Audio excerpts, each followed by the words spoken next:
known who the boy was and why he was there. He had come to collect him to take him to the three others who were still waiting on the mainland, just half a mile. But the words never come. There was a scream. Matt looked up in time to see the swim plunging out of the sky, its neck grinding forward. It come at him with all the power of a plane crash. Even as he looked, the swan drew close, its gaping beak filling his vision, as if it were about to swallow him whole. The other boy cried out. Matt felt himself falling. There was a bump, and he opened his eyes. Richard was sitting next to him. They had arrived in Luma. It seemed to Matt that Aeropuerto Joggy Cheese was only half built after the bright lights and bustle of Heathrow, with its crowds milling between the duty-free shops, as if every day was Christmas. He had arrived at a bare, cheerless space where the passengers were invited to queue up at a row of cubicles manned by border guards in black and white uniforms. The ceiling of arrivals lodge was missing tiles, and none of the fans were working. A few potted plants sat waiting in the sticky heat. It wasn't so much welcome to Peru as welcome to nowhere in particular. Matt was feeling tired and grimy as he waited in line, with Richard looking just the same next to him. But there was something else as he watched the passengers moving ahead of him and heard the click of the passage of him and heard the cluck of the passport stamps as they were admitted into the country. He began to feel nervous. It was only now that he realized that he and Richard were communicating a criminal offence.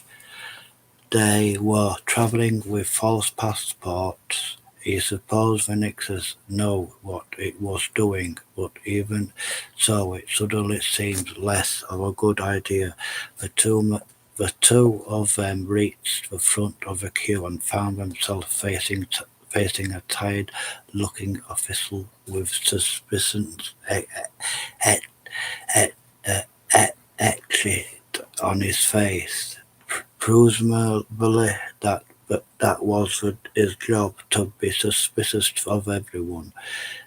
But Matt felt his heartbeat quicken as Richard hunted over the documents.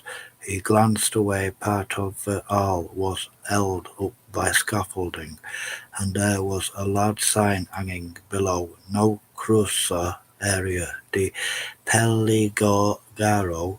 Richard had followed his eyes. "Don't cross danger area," he translated. Matt nodded, wondering if the words might be prosthetic. The border guard had run both the passports through a machine and was studying a monitor.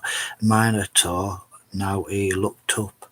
"What is the purpose of your visit?" He must have asked the same question 10,000 times. "We're on holiday," Richard lied.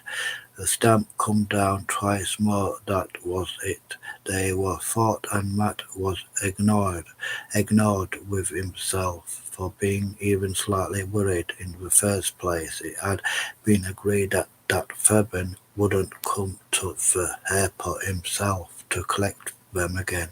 There was always the chance that he might be recognized and followed instead.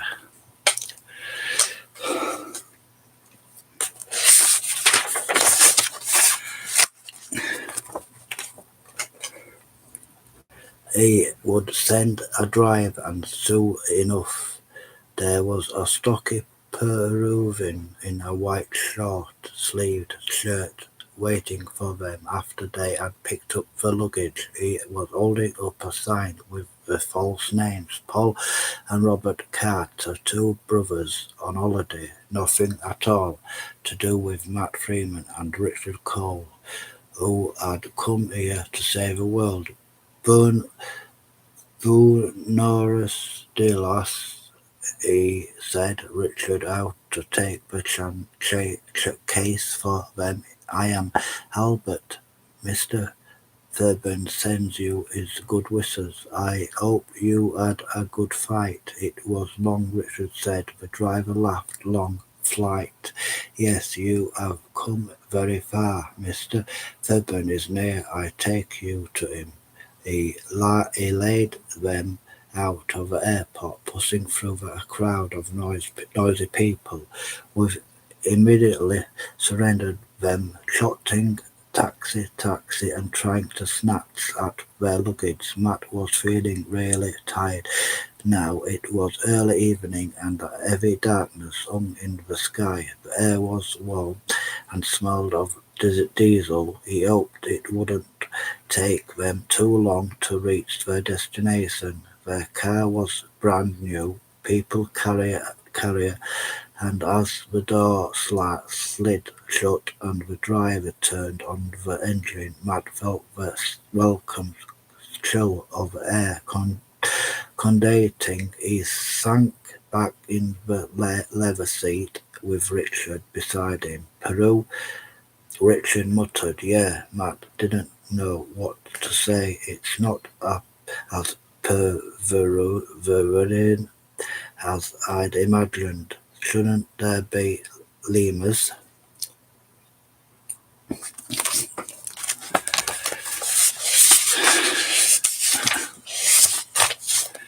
Well, in the middle of an airport, Richard there out to be something. Richard closed his eyes. Albert put the kite to gear and they moved off. Matt gazed out of the window after an endless journey and all the uncomfortable hours spent in the air. It was difficult to believe that he had finally arrived in South America. Not just a foreign country, but a whole new continent, a different world. They drove past some sort of naval base. The airport was close to the sea and joined a six-lane motorway, blending in with about 1,000 other vehicles rushing along on all sides, brightly coloured buses just big enough for 20 passengers, but carrying twice as many, rumbled past Toyota vans, also crammed with people, swerved in and out of the traffic, horns blaring on each side of the road. There was a wide strip of wasteland, rubble stewed with old tires, oil drums and rubbish. Broken walls covered with graffiti dotted the way along, with ancient watchtowers, some of them sprouting the red and white Peruvian flag. To Matt, it seemed as if a war had been fought there, but a very long time ago, and the people were still clearing up the mess. Somehow the triangle of dust, graffiti, traffic, and concrete managed to tumble together into something Virgil resembling a city. As they drew close to the edge of Lima, Matt saw a row of modern office blocks, a garage with its name Ripsol flossing in on, a few shops still open with people.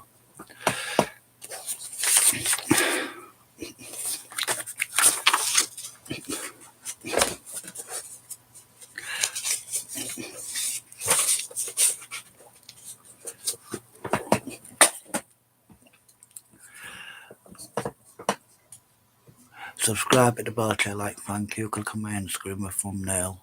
watch my videos from start to finish. Subscribe if you like, thank you.